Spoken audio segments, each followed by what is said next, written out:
Hello there, this is Ariana Castillo Hunter, real estate broker here in Texas. And today, in this segment, well, before I go any further, it's brought to you by Su Casa, Su Castillo.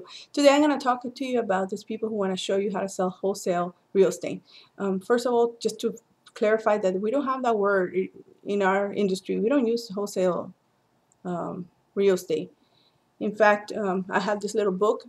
I got it from Stuart Title. Usually when you're buying a property, they give you a little book so you could know the terminology and also to see your mortgage interest rate and how much you will end up paying if depending on the years that you take out the mortgage. But basically, it doesn't exist in our book here. Okay, we don't use that. What we do is, if you're an investor, we sell you the portfolios. Usually, the number we're looking for is more than one property, 3 being minimum, but it could be more than that. Usually, half a dozen, a number of properties, but the number is more than one, and you're buying it all at once. For example, if we're managing the property, one owner does not want to own the property, and they're selling the whole portfolio that they own 3 or 4. They're selling the 4 of them at the same time to the new owner. Okay, and that's what we do. But one house does not constitute wholesale. Okay, basically, people are when they're doing is they tell you, I have a buyer and I have a seller, and putting them together, and that's how they make their money. It's not even their own money. So that is you treading in the line where you should have a real estate license. Truly, that's why the definition, especially if it is not your property.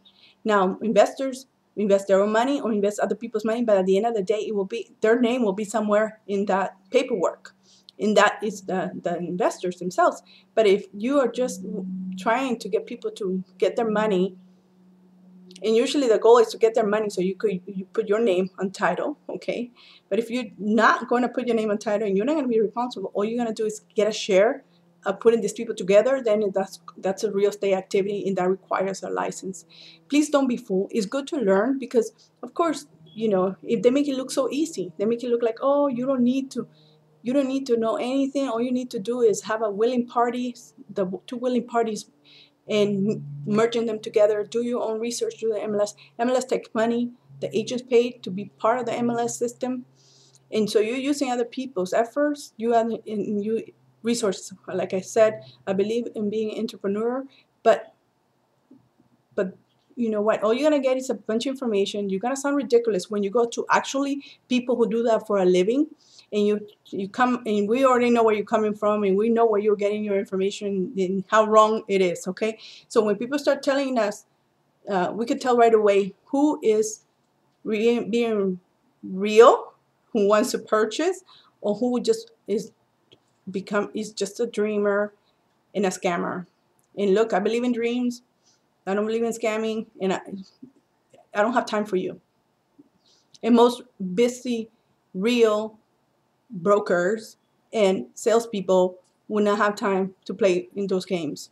So you could learn. It's for country. Go and learn everything you can, and the more you know, then you could tell the ones who do know. That's the wonderful thing about learning. You learn, then you learn all you can, and then you could start making your own conclusions as to who's credible and who's not.